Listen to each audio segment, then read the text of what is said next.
Welcome to the Alchemy for Authors podcast. I'm your host, Jo Buer. If you're an author, aspiring author, writer, or wordsmith, you're in the right place. Join me as I chat with authors and industry professionals and share my own experiences with using manifestation and mindset practices to supercharge our writing lives. We'll explore ways to overcome writer's block and imposter syndrome. We'll find motivation and inspiration to get our butts in the chair and our stories written. And most importantly, we'll embark on creating lives and livings doing what we love. If you've ever dreamed of a prolific, wealthy, happy or healthy author career or writing practice, then this show is for you. So let's dive into Alchemy for Authors.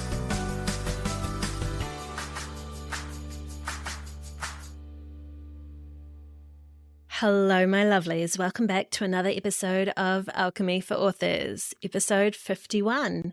So happy Easter for those who celebrate.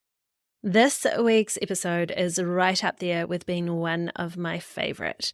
I got to chat with writer, author coach, and indie publishing industry expert, Leslie Lefebvre. And I have been a fan of Mark's for years.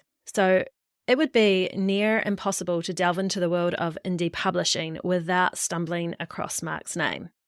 And so when I first started making this podcast, Alchemy for Authors, something tangible back in October 2021, Mark's name was on the top of my list of dream guests to have on the show. The first episode of Alchemy for Authors released in February 2022, so you can imagine how thrilled I am that not much more than a year later, Mark is actually on the show. So this is where I want to offer you the friendly reminder to stay the course. Like whatever your creative endeavor, your goals, your dreams, you can get there. I know that you're just going to love this show as much as I did recording it. Mark shares his passion behind writing and connecting with others through his stories. He talks about how someone who's afraid of the monster under the bed, even to this day, can go on to write horror, and how a ghost walk set him on the path of writing a plethora of books on ghosts and hauntings. Mark also shares valuable advice about publishing wide and how to not sweat the small stuff like piracy. So I told you, it's a goodie. First though, I'm going to give you a quick update about me. So right now I have the privilege of a week off from the day job, and it's one more week before my husband gets back from overseas as well. He's been away for 2 weeks now. My plan, of course, is just to try and squish in as much writing and book-related stuff as possible. I've got a couple of books I want to get ready for launching, and I've got another book that I need to get ready for my editor, so I have got a lot going on. However, since the break from my day job, in reality, I have instead spent the first day dealing with plumbing issues and having to call in an emergency plumber. That was on Good Friday. And then Saturday, the internet at our house decided to go down. So I don't know about you, but I have always had this thing about being super independent. Like when something breaks or needs fixing around the house, I get this surge of determination that I can fix it on my own. It doesn't matter that I'm not a plumber. It doesn't matter that I'm no good with technology or any of that kind of thing. Instead, I go into hyperfocus, and pretty much all I can focus on is fixing whatever's gone wrong. So I Google solutions, I watch all the YouTube clips that I can on how to fix things, and then I go and spend far too much money at the local hardware store trying to find solutions. But in the end, and at the begging of my father and my husband over the phone, I had to swallow my pride and call the professionals. And of course, it takes them no time to fix what took me days. So here's my reflection. Where else am I trying to do everything and spending time and energy on something that someone else could take care of for me and do in half the time at probably half the expense? Because here's the thing. We are living our lives now. Like right now, we are in the thick of it. But this life, it has an expiry date. I lost 2 precious writing days because my stubbornness decided that I had to be Mrs. Fix-It. And it really wasn't the best use of my time. And now I'm a little bit grumpy about having squandered that time. It's not often that I get time away from the day job or a house free of interruptions. For example, my husband not being here. And make no mistake, I love my husband. But it is nice sometimes to have a little bit of solitude to just get my nerd on and get stuff done. So I am sharing this with you because maybe you've found yourself in a similar situation at times where you're spending far too much time and energy on things that aren't actually bringing you closer to your goals. Things that you could say no to or delegate or pay somebody else to do. And there's a saying that I really love. It's the way that you spend your days is the way that you spend your life. So how are you spending your life? Are you giving energy and time to the things that light you up? Or are you finding yourself getting wrapped up in the mini dramas of adulting like I did? So it's a cliche, yes, but life really is too short. So you need to live your life in a way that would make a younger version of you proud. And if you want to learn more about that concept of making the child version of you proud and using that to help elevate your mindset, then stick around for the end of this episode where I'll give you a little bit more information about where you can learn a little bit more about that. But for now, let's get on with today's episode with Mark Leslie Lefebvre. And I promise you, this will be time well spent. So when you're ready, grab a drink, find a comfy chair, sit back, and enjoy the show. A writer and book industry representative, Mark Leslie Lefebvre likes to describe himself as a giant book nerd. A long-time industry veteran who got his start in 1992, his novels include thriller, urban fantasy, horror, and explorations of haunted locations and unexplainable phenomena. He also informs and inspires writers with his stark reflections on writing and publishing podcast and the books he's written for authors. When he is not writing, he can be found wandering, awestruck through libraries, bookstores, or craft beer establishments. Welcome, Mark. I'm so excited to have you on the show today. Oh, I'm excited I get to chat with you again, Joe. Yeah, so it wasn't that long ago that we were actually chatting, which was lots of fun. So now the roles have been reversed here and I get to interview you a little bit, which is quite exciting. And I'm sure many of my listeners will already know of you in one iteration or another, whether it's as an author or through your podcast or helping other authors, or even for your dad jokes, I guess, online as well. Potentially, yeah, eye-roll inducing. They're lots of fun, lots of fun. I would love if you could start by, maybe for those who aren't too familiar with you, talking a little bit about what got you started on this author journey. Yeah, I mean, I've always been fascinated with storytelling and just what can happen when one person relays to another person something. You know, we do it at dinner time at the end of the day. Those are all stories. Our communication with one another are often stories.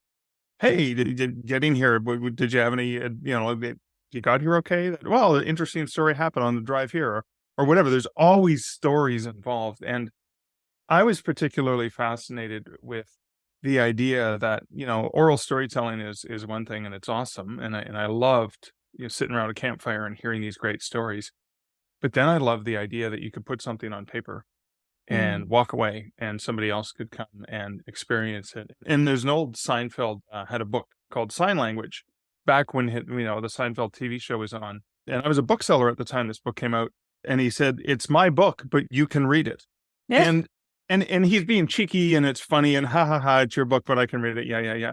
But it's so true. Every single book is obviously it usually has some intimate connection to the writer in some way, shape, or form. It came through their muse, through their heart, through their soul, through everything. But then the reader who picks it up brings a whole universe to that experience, and it's their book too. Mm. And I fell in love with that idea of how storytelling connects one human to another. And so I was convinced I mean, I wanted to be a stuntman, like, firefighter, policeman. I want to be a stuntman. I really wanted to be a Hollywood stuntman, like Lee Majors and the Fall Guy, just to give you an idea of my age when I was a kid. And being afraid of heights is not a good thing for Mm. a Fall Guy. So I didn't end up pursuing my Hollywood dream, but I did pursue the thing that inspired me to want to be all those things. And that was a writer, because as a writer, I can be all of these things and more. I can be things in worlds that don't exist. And so, yeah, I think from the age of about 13 was when I first sat down in front of an old Underwood typewriter I'd found in my mom's closet and started hammering out the stories and humorous essays and whatever. I had stuff to say. And I was hoping that maybe somewhere someone would find them and read them. And then I found out that this publishing thing exists, and the people, the books that I read and I'm enjoying, and the comic books and all the things, they have to be written by someone. Hey, that could be me one day.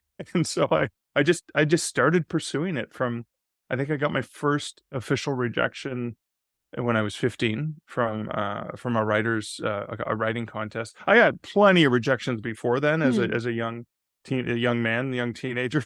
So, but I mean, writing rejections, I got first one when I was 15. Yeah. Oh my gosh. That's so great. And what you were saying about you can kind of live lots of lives through your writing. Because, yeah, I see a lot of parallels when I've read some of your books and things like that, just in regards to you were saying that you wanted to be a stuntman and you wanted to be this and you wanted to be that. And I had that too. Like, there were so many things I wanted to be. I wanted to be a detective, and I wanted to be an archaeologist, and I wanted to be a ghostbuster for a very long time too. Oh And, yeah, and so we get to be all these things through our stories, which yeah, is a pretty rich life, really. Like, we tend to think as authors or writers, we sit in a room and we're just, it's just us writing our stories. And that's true on one level, but we're also living very rich inner lives too, aren't we? That's good. 100%. Yeah, the old line, open a book and open up a world of possibilities. But we're creating those books, Yeah. so we're engaged in those possibilities before we get to share them with the world. That's such a privilege. It's such an honor, and it's such an exciting thing to do. And yet, every once in a while, I got to stand up and get some exercise too. Oh, yeah. Otherwise. Yeah. Yeah. Yeah. Absolutely. Absolutely. But not And jumping off buildings, not climbing up buildings like Spider-Man like I wanted to. I was too scared of spiders. I couldn't get close enough to them to want to get bit. yeah, Um, yeah, right. There's reasons we ended up writing instead of, yeah. Yeah, for sure. And I love that idea too of the reader brings their life experience to our words as well. So what they get from our books is within the context of what they've experienced. And when they make a connection to our work, I think that is one of the most exciting things about being an author. It's so special. 100%. Mm. Oh, I agree with you. I mean, that is, I know it seems like, yes, I would write these stories even if nobody ever read them, because I can't not write them. Hmm. But when I hear from somebody that something resonated with them, it moves me. One of my favorites. I did a science fiction story for young readers. It was meant to be a grade 4 for used in a classroom to help teach science concepts. So they wanted fiction for science. And I remember getting through the publisher. It was just a short story, a little adventure story about the properties of light. And the idea was like, if you had a window in which you could slow down how long it takes light to pass through, could you look into the past through this window, even if it was only a few minutes? And I thought, okay, well, maybe they use it to solve a crime. Hmm. And so that was the whole case. A little boy going to his uncle's, who's a scientist, and he discovers it, and he's playing around because you can break the window, smash it, and it's like candy glass, so it doesn't cut or anything. And the kid, he's being like me now, or a 10-year-old boy. Yay, I'm gonna smash the window, and it's so much fun, and just all this stuff. So, anyways, that was a fun story to write. It was my very first professional sale, like 6 cents US a word, for short fiction way back in the day. I think I signed the contract in 2001. So it goes back a while. But I remember getting through the publisher a note from one of the teachers who had used it in the classroom. And she had said this little boy had not only, he was a reluctant reader, it was the very first story he actually read completely without having to be forced. Like he read it all on his own. He started reading the story. He couldn't get enough. He loved it. He finished it. He was so excited. He drew a artwork from the story and then wrote a sequel. And I got a copy in this handwriting of the sequel. And I think, okay, I'm an okay writer. I'm a pretty decent writer. I think I do a good job. This kid was moved by this. But what I'm more excited about for this child, not only that, wow, I did this.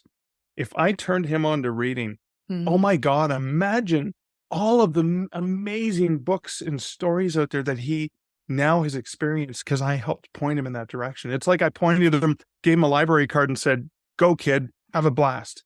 And honestly, that moves me so much. And I think about that child every time a reader reaches out to me, I think about, cool, they found something neat. Yeah. In my story, in my nonfiction, in my fiction, whatever it was. That's just such a precious story. And I just love that. And I think that's so important that we always hold on to that too. As writers, like every time I get an email from one of my newsletter subscribers, one of my readers, or about the podcast or a DM or anything like that, the fact that, or even a review, like even if it's not an amazing review, the fact that somebody was, or I had enough of an impact to get them to put pen to paper or to type something up or to contact me is astounding, that our words can have such an impact on somebody else for good or bad, right? Even if it is the 2-star, 1-star review or whatever. Well, but made you feel something. exactly. I made you feel enough. Yeah. That you took the time, because most people won't. Most people finish it and go, oh, that was a good book, and they put it down, they move on. Yeah. Somebody took the time to tell you, you suck, or I love this, or whatever it was. Hey, look at you. What did I made you do? I know. And I think we've got to keep that gratitude for that, like on this journey. Otherwise, that's when we're going to burn out and everything like that. But if we can remember those moments when we impacted somebody or something we wrote resonated with somebody, and yeah, I think we've got to hold on to those. I think those are really precious. Yeah. For sure. I agree with you 100%. Those moments are the power in what we do. It's because it's connecting humans, two humans together, which is really what storytelling and writing is. Love it. I just absolutely love it. Yeah. My gosh, I could talk about this stuff forever. We're just going to nerd out about that. We could just keep going for a couple hours. Well, I'm going to go on a little bit of a side tangent. I think you might already know this about me, but so I'm also a teacher as well. So I'm in the classroom teaching young teenagers, 13-year-olds at the moment. So that's fun. Yes. And we've been talking about the hero's journey because I use that in the background for myself for plotting books and that.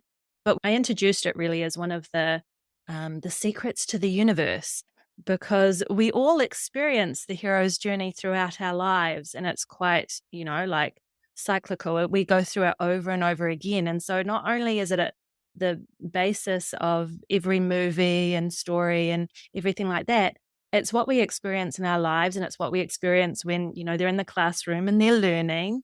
And just that idea of story just permeates everything, which I think is really, really special.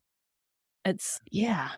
And I'm glad, because you get to influence students in that way, and you get to influence readers. So you're like, when I think back to so many of the teachers that still to this day, I'm 53, and they still, like, I remember the impact they had in a grade 6 classroom, something that they said, encouraged, whatever it was, a piece of art or shared a story or a book or talked about something. And I'm like, I still reflect on that. So you're having that impact in multiple dimensions and multiple ways, which is fantastic. Yeah.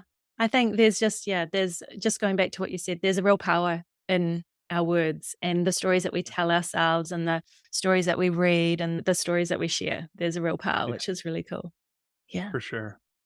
So one of the things, which is a little bit of a personal kind of interest of mine, is you're really well known for, like you write in quite a range of different genres and that, and you've got short stories and novels, and you've got urban fantasy and thrillers and all that, and books for authors.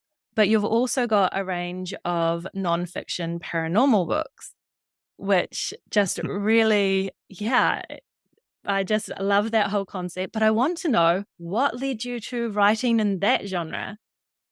For the fiction, for the stories, I was always drawn to the speculative.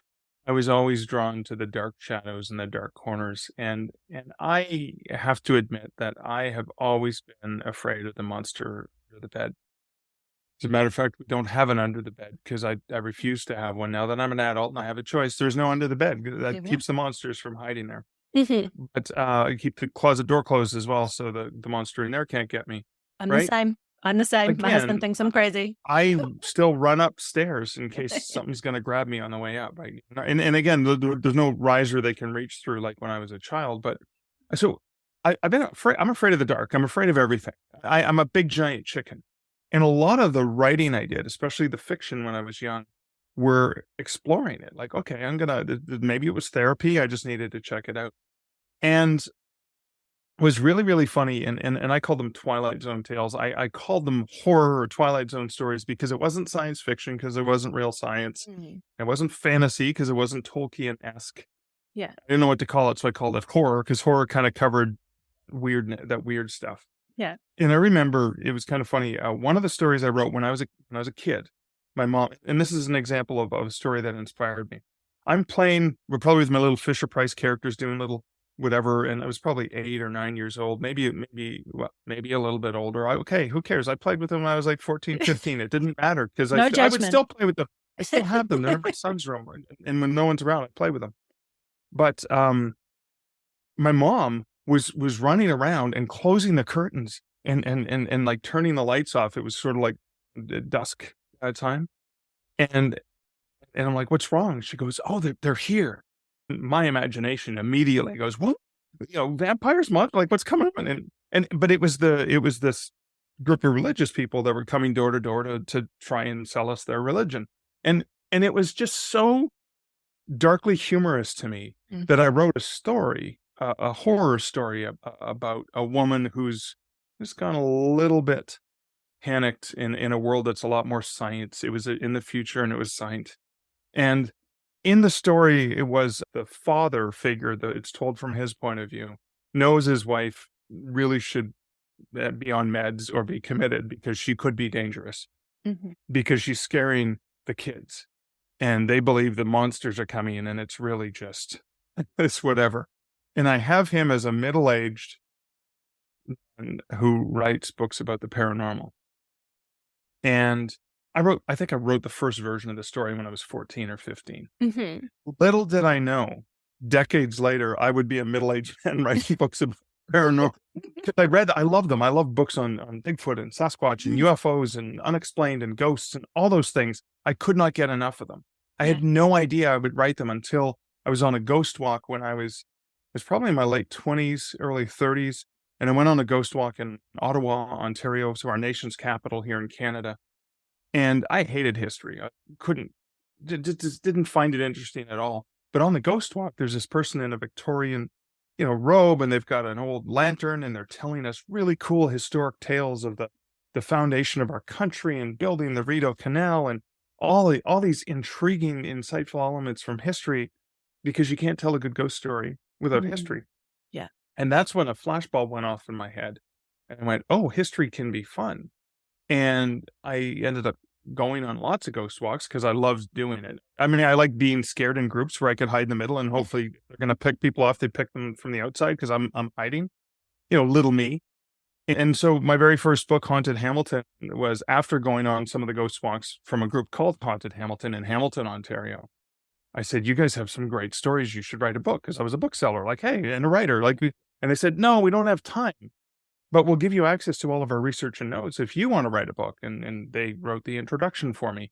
And that was my first foray into that. And I realized, wow, all of these demons I've been exercising my whole life, I can write. Now, I write these stories with a believer's intent, but with a skeptic believer's intent. I try to write them from the point of view of, well, it could be explained by this or it could be explained by that, but I can't explain this other thing. And I love just laying it out and saying, Well, I mean, for example, one of my books on haunted libraries and bookstores was, and the story I would hear was, and the books fell off the shelf all by themselves. And even though I'm a believer, I go, yeah, but humidity, right? In the Yeah. summer where I live in Canada, the book paper absorbs water. They widen and then they'll flop all on their own. There's no ghost, and I'm the biggest chicken. Yeah. So even when I'm writing stories, I'm like, yeah, that's not enough. The Mm. books fell off the shelf is not enough to say this place is haunted. Now, the books suddenly piled up within a 3-second period. You walk by and you come back and all the books are piled up in the middle and there's nobody around, like the Goosebumps books. You're Yeah. like, okay, that's different. Yeah. That's not just they all fell. This was like, how did they get there? Who put them there? How Yeah. did it happen so fast? Anyway, so that's a very short way of explaining, and that's how I found myself writing these stories. But it's so much fun because people. The other thing about connecting with people is when I do book signings, when I go into, like usually in Halloween, I'm asked to go and do talks at libraries about, how do you research ghosts and stuff like that, Mhm. and usually at almost every one of these events, I have somebody kind of conspiratorially sneak up to me after everyone's gone and says, "I had a ghost experience. I want to share." And Yeah. bam, there's a connection right there. And of course, I'm kind of like pull out the notebook going, "Can I use this in a book?" Oh, I just love that. I've always thought of myself as a very skeptical believer. Like I do believe in ghosts, but I need all the evidence to also, yeah, Yeah, add up. So I'm a little bit choosy in what I believe with that. yeah, But it's fun. And what you were saying about the connection, everybody has a ghost story or knows somebody that has a ghost story, or even if they don't believe in ghosts, that there's certain places they wouldn't want to go, or, like there's always something. So, like graveyards after dark. You mean? yeah, right. Like, I'm good. I'm yeah. good. Whereas, yeah, like you were saying that, you've kind of got lots of different fears and things like that. And I'm the biggest like wimp out there, scared of pretty much everything except for scary stuff like that. Like supernatural, I'm not scared. I would be the first one to go, oh, is that house haunted? Let me go check it out. But other things I'm absolutely terrified, like just normal everyday things I'm absolutely terrified of. So yeah, it's a weird, yeah. It is weird because I remember like in Hamilton, Ontario, there was like the Niagara Escarpment. We call it it's like from down in the city to up on top of the mountain, which is not a mountain.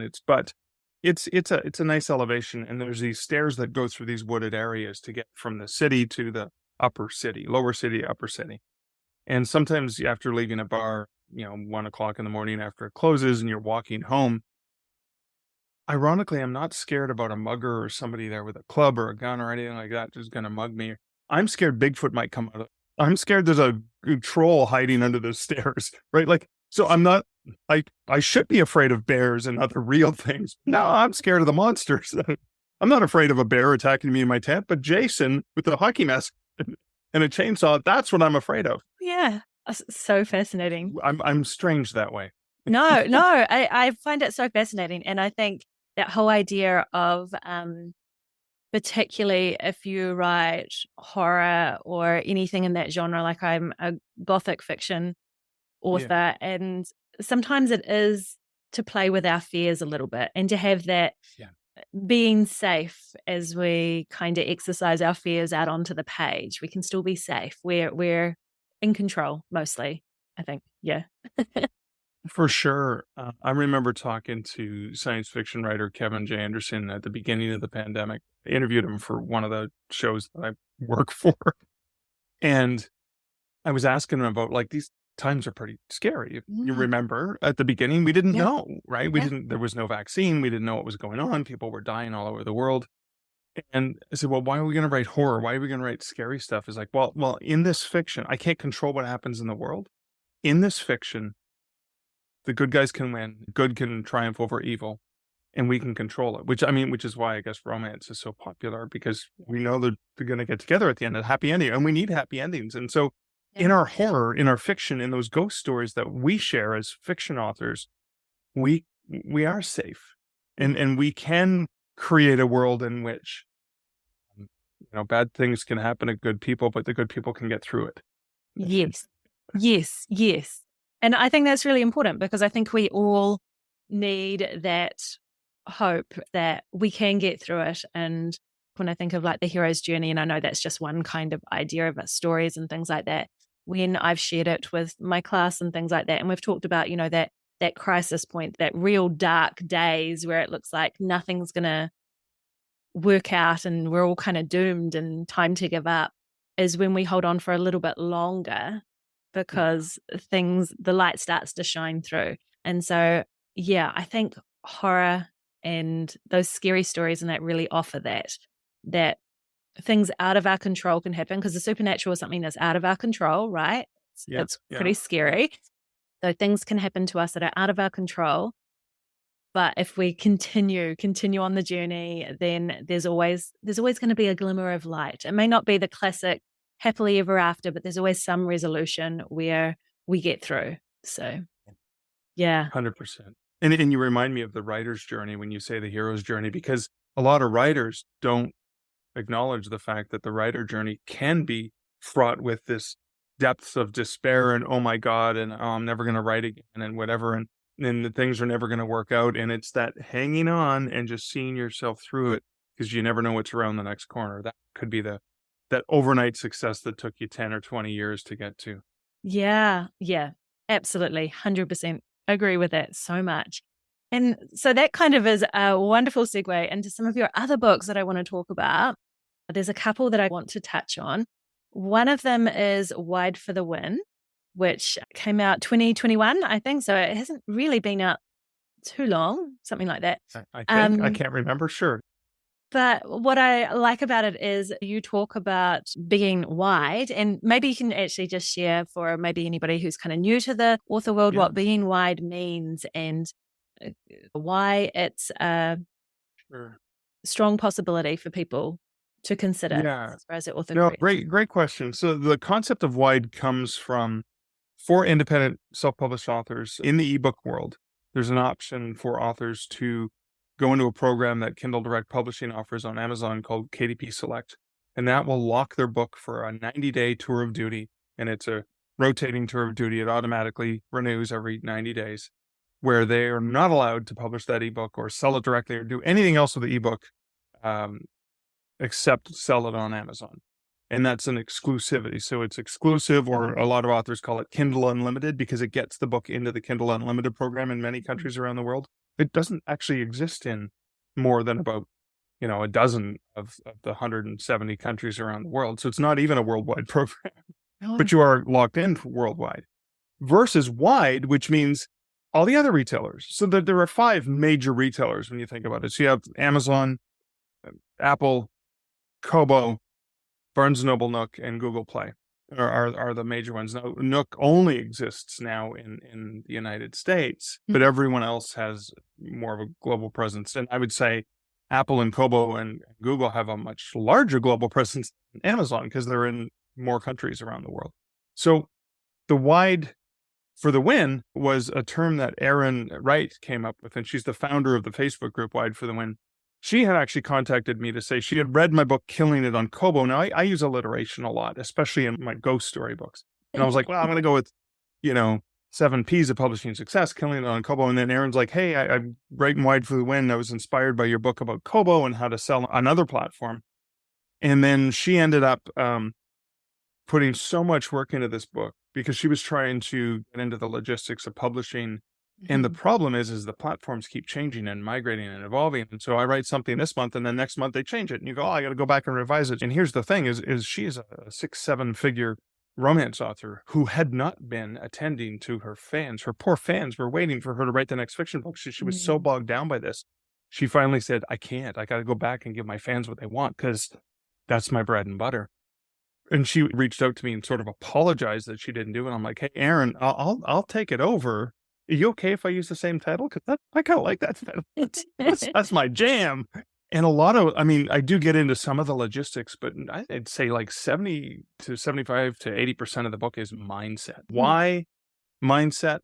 Because, and I was just interviewing someone from my podcast about this, learning and unlearning. Unlearning something is almost more important than trying to learn something new. You have to kind of retrain yourself to, and then you go back to, I'm going to talk about an 80s TV show, but maybe people have seen Cobra Kai, they flash back to the Karate Kid and the wax on and the wax off. It's kind of like you're relearning body movement in a very fundamental, basic way. And you're actually training your body to do certain things. And I think we have to unlearn a lot of our assumptions about the industry and the authors and relearn what it's like and just say, okay, how do I see the world not through an Amazon tainted lens, but how do I see the world? The fact that there are billions of readers around the world and not everyone reads on a single platform. And so mindset was very, very critical. And my wide is a larger wide than just Amazon versus the other 5 retailers. My wide is, well, you better be in all the libraries. You better have multiple formats. And hey, traditional publishing is not dead. Traditional publishing, there's still a place. I mean, I still work with traditional publishers and I self-publish. I can have the best of both worlds. And that's a wide mindset. So as you can tell, I am not at all interested or passionate about this concept of wide publishing. He says cheekily. No, not at all. So, because I'm relatively new to the author scene, and because I listened to Joanna Penn's Creative Pen podcast, right from the beginning, I decided, well, I'm going to go wide. But I have a lot of friends and, in the author sphere and that who are like, oh, as a beginning author, like, or if you've got your first book and you're wondering what to do, put it on Amazon, go KDP Select and just start there. What would your advice be as somebody who's passionate about wide, knowing there's pros and cons to both? What would your advice be for somebody maybe starting out as to whether you start just with Amazon exclusive or, do you think? So I think it's hard. There's so much to learn. And I really do feel for authors who come into I mean, I've been in the industry for over 30 years and I'm still learning new things every day. Imagine an author showing up today and going, oh my God, what do I do? It's a giant buffet. I only have this little plate. How do you do that? So one of the reasons why you may consider Amazon is because, well, it's the world's biggest bookstore. So you get the best bang for your buck and you can do it. I mean, you can publish to Amazon without being exclusive because then you're not tempted by the, loading up your dessert first or whatever that is, or give it a shot. It's only 90 days, but don't forget, because a lot of people stop there and they don't see, like, it's tunnel vision. They don't see beyond it. And it's kind of like, well, I'm not making any money in Kindle Unlimited, but if I just stick it out, and then when they publish wide, they don't have that same determination. And I'm thinking, but there's more possibilities. There's more options. The other thing I've seen people do, and again, I'm not going to prescribe one thing you should do. What you need to do is figure it out, do a little bit more research and figure out what works for you. I mean, it's only 90 days. What I do recommend is if you have to start somewhere, don't start wide and then go exclusive, because once your book's out there, it's really hard to take it down. It's really hard to get it back from some of the retailers and stuff. So you have to be careful.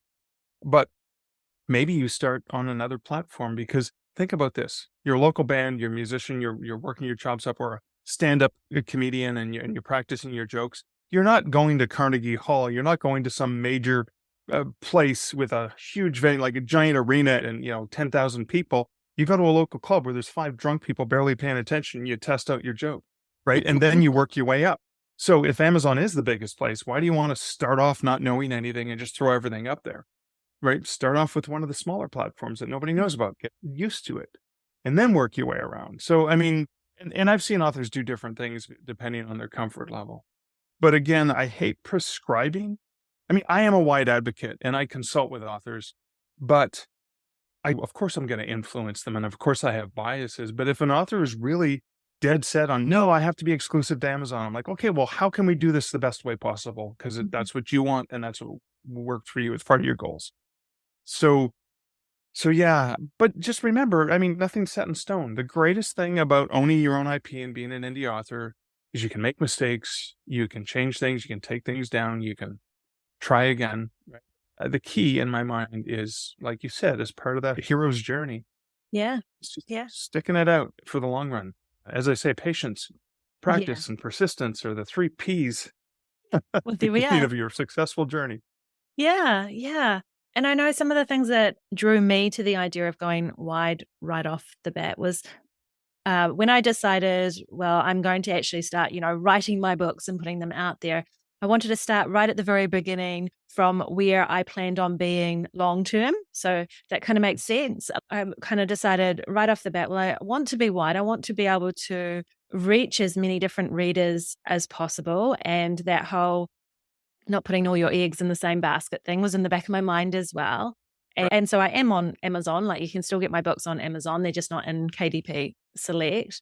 But it was, I wanted to start how I wanted to continue. And so I had in the back of my mind that it might be a little bit of a slow kind of burn to get to where I want to be. But I just thought that that was going to be what suited me. So I think you're right that there's no one prescripted way of how to enter, this author biz kind of stuff, but what kind of resonates with you. And yeah. I love the way that you immediately took the long term, and it's almost like dress for the position you want. So, you put on your Wonder Woman outfit and you're like, there I am. I'm a warrior. I'm going to do it. It's going to take a while. Yeah. That's totally it. And I remember reading in, I think it was Word for the Win, where you talked about with the other platforms, because Amazon is it's very in our face. I think we hear about it all the time. We see about it all the time. It's kind of everywhere. Everybody knows about it. But with those other platforms, I think in a chapter about, my books aren't moving or aren't selling or something, you used a metaphor about relationships. Do you remember that? About kind of wooing these different platforms? Can you talk a little bit about that? What you're kind of meaning by that? I mean, when you look at it, if you even do Google searches on how to publish and what to do and stuff, there's thousands and thousands of people teaching you how to game and trick the Amazon algorithms that are constantly changing and always 10 steps ahead. And the minute we figured it out, they do something different. And honestly, it's kind of like squirrel, right? It's like we're constantly chasing the trends and always behind and never ahead. I equate that to a whole bunch of 10-year-old boys playing football or soccer, depending on where in the world you are. And the idea is that there's the one kid with the ball is excited and happy. Everyone else is just chasing them, and they just go this way and that way across the field. And that's what a lot of happens in the indie author community is the one kid does something, got lucky. It's really a combination of luck that you can never control. And then everyone's going, oh, let's do what that kid's doing, right? And they're just chasing each other around. So with Amazon, because it's all of these algorithms and stuff like that, I often say that on Amazon, the inmates run the asylum. And that's really what's happening there. But the other retailers, well, Google is a lot more algorithmic based, Google being Google, but Apple and Barnes & Noble and Kobo are born out of the traditional book selling world. And there are actual people who make human decisions. Yes, there's algorithms. There's always algorithms feeding things, but there's people. And in the same way that as a writer, you're going to have a great relationship with other writers potentially who, authors, and you're recommending them in your newsletter. You're going to have maybe a relationship with beta readers, your editor, your cover designers, all the people you work with as a professional. A lot of authors treat Amazon as a big corporate entity that you got to game. The other is more like a relationship where you get to know them. In the book industry, and this is so incredibly important when we forget about this with algorithms. Yes, people discover books online, but one of the main, in all of the surveys that I've studied and read over the years, one of the main reasons why people buy and read books is because it was recommended by somebody they know, like, and trust. And that comes down to relationships. And there's personal recommendations. It's those personal recommendations and the relationships that you can have, especially with those other retailers, that can make a huge difference because you're treating them with the respect that you would give another human, not with the disrespect that you pay to an algorithm because it's just a machine, right? Yeah. I think that's something we forget because we're all up, against the corporate giant machine that is Amazon. We forget that there are humans that can decide what books get featured in the front windows of those virtual bookstores. And, Kobo and Apple, Australia, for example, are going to have a different front window display in that virtual world than they're going to have in Canada or the US or the UK. Yeah. And there's different people making those decisions. And so chances are somebody who does the Kobo merchandising for Australia or for Apple is going to attend more to local authors from Australia. whereas the ones in Canada might be more partial to Canadian authors. Yeah. Little Yeah. things like that, right? Or holidays. And when is beach read, right? Is the beach read in June and July, or is the beach read in February and March Mhm. or whatever, right? So, Yeah, that's right. Yeah, yeah. that's right. And yeah, I think that's so important. We started, our conversation talking about the power to use our words to connect Mhm. with our readers and everything like that. But I think that whole relationship and people aspect is so important in everything that we do, in the marketing that we do, and the connecting with these other storefronts. And I think the overwhelm can happen when we're doing what you were saying, which is just kind of chasing everybody else's special magical way of becoming a bestseller or working the algorithms and all that kind of thing. That's when the overwhelm and that can really set in for any author along the journey. So I Yeah. think the importance of keeping those relationships forefront is what's going to possibly move the needle a little bit more, I think. Yeah. Yeah, because what's going to happen is somebody is going to encounter you as a Mhm. person and find out, oh my God, she's got stuff with skeleton ghosts and creepy things in it, and it's fiction, and that's my jam. And I like her because she has an awesome podcast, and she's comforting, and she offers great insights, and yada yada yada. But she also does ghost stuff. I'm in, and then they're suddenly off to not necessarily Amazon. They're off to wherever they get books, Yeah. libraries that may be ordered from their local bookstore, and that's where you want to be. And go, yes, I want to get Joe's books because Yeah. you know. And again, that's cost per click measurable advertising and marketing. It's overall generic branding and marketing. Yeah. Hey, she brings a great experience to me. Oh, she also writes my cup of tea. I'm gonna go check this out. Yeah. Yeah. I think that's so important. Which kind of leads me on to one of your other amazing books that you co-authored with Joanna Penn. And that's The Relaxed Author, because I think, we all need to be a little bit more relaxed authors. I know I'm not often very relaxed, even though I love being an author. So, that is a really cool book because it has both yours and Joanna's perspectives in there, which is sometimes just a little bit different. What do you think are some of the key things that we can do to be a little bit more relaxed in our author professions? Well, I'm glad you mentioned this because that's one of the key things is Joe and I see eye to eye. Joanna, I should say, Mm, since I'm calling you Joe in the that's context fine. of this one. But Joanna and I see eye to eye on so many things. We're painfully optimistic about the future and technology and all the things and all the options and availability for authors. And yet I'm a fly by the seat of my pants kind of blue sky, pantser. She's very organized, project management, detailed oriented. And when you read our perspective on different topics within being a relaxed author, we don't approach it the same way. Mhm. I am relaxed by different things that Joanna is, and or there are some things that relax us in a similar way, but there's other things that cause her stress, but are fine with me. Even in the way we collaborated as well. We fell into roles that made us both feel more comfortable, and I was more comfortable with the role she assumed she was a know how comfortable she was with the role I assumed, but thank God it was me doing it, not her, because she didn't have to work. Again, it's like, I can't do it that way. And so I think the other thing that we constantly so here's the thing about the creative pen and Joanna Penn and the brand that the goddess who is Joanna Penn is I've been doing this business for 30 years. It started in 1992. I guess I'm going into, 31 years or whatever. I can't do the math without taking my shoes and socks off, but and we don't have time for that because, me bending over, I might not be able to get back up at this age. And Joe's podcast is over a decade old, so she's been thinking long term for a long time.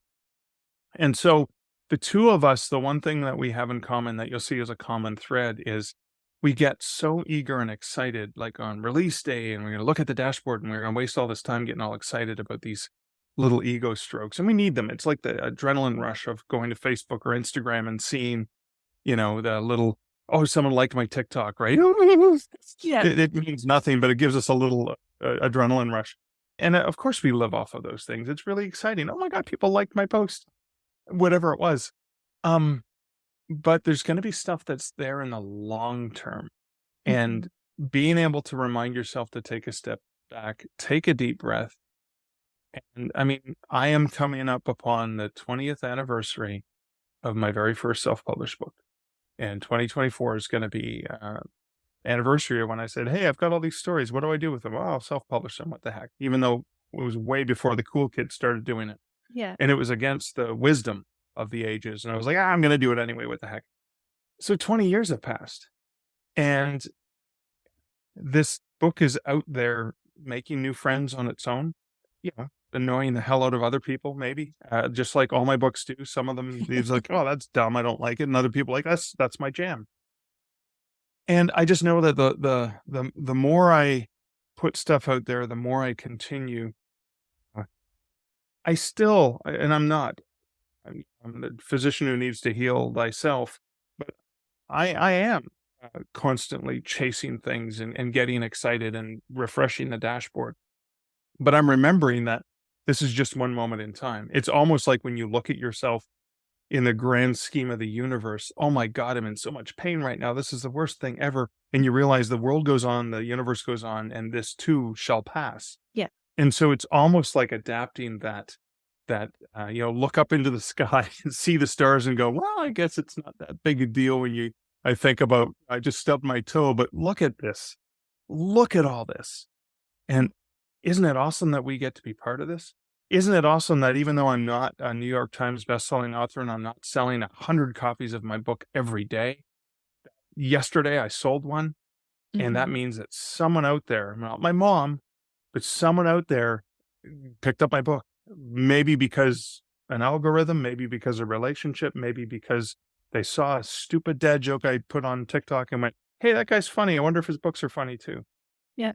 I mean, it's it's tough. I mean, I think I have to go back and reread The Relaxed Author again to remind myself of some of the things, because every once in a while, regularly, I offer advice, but I don't follow it. I know it's the right thing to do, but I Mhm. still go and do the other thing. It's okay. Like I said, with the indie author journey, you make a mistake, you can change. That's that old Led Zeppelin song. There were two back paths. You can't go back, but in the long run, there's still time to change the road you're on. Yeah. Right? Yeah. Yeah. We're all buying a stairway to heaven eventually. Yeah, well, there we are. I really love your optimism with that. And I think one of the keys I got from reading that book, The Relaxed Author, was being willing to adapt and to actually let go of things as well. And one of the things that you had said that really actually stuck with me was actually in regards to piracy, of all things, where you were very kind of nonchalant about it. Like, well, yeah, but somebody's reading my book. You're not losing a sale. You never would have gotten a sale from that person because they only ever steal. Yeah.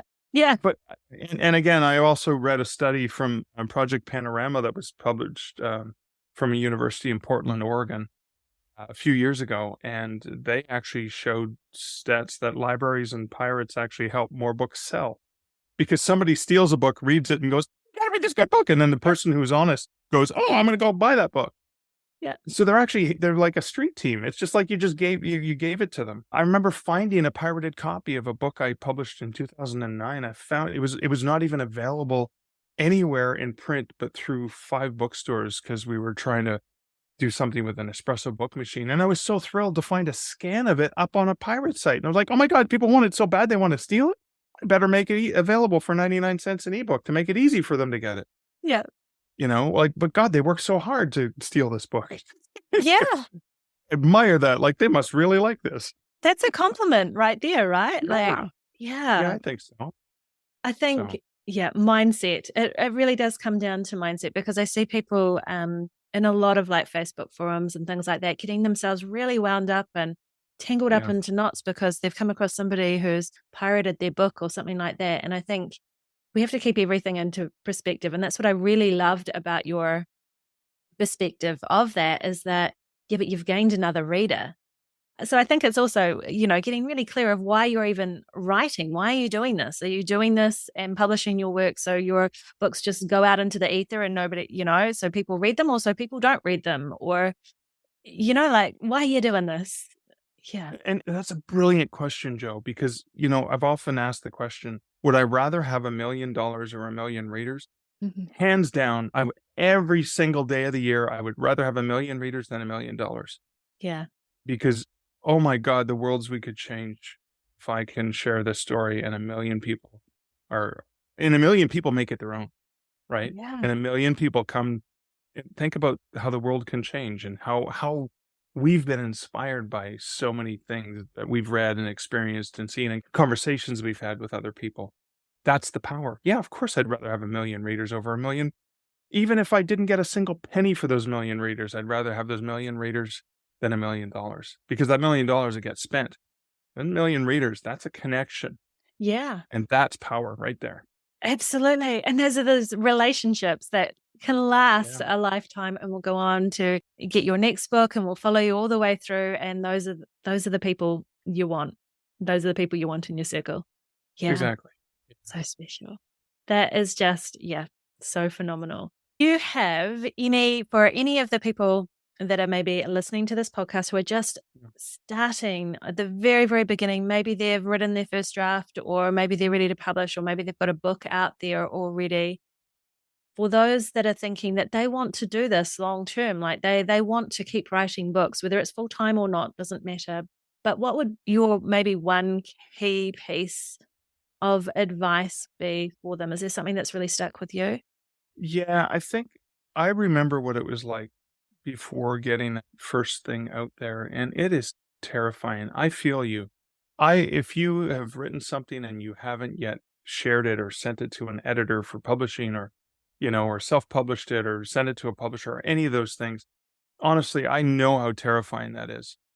So sometimes just ripping off the Band-Aid and just showing it to a trusted friend, maybe not to a trusted friend, maybe to a stranger, maybe whatever, it's okay because if you are thinking about yourself as a writer, if that is a vocation, if that is something you want to do, you want to share stories, nonfiction, fiction, whatever it is, you have this power within you. And there is a story that you're sharing that even if it's only one other person that resonates with, what are you holding it back for? You can make someone else's life better by sharing it.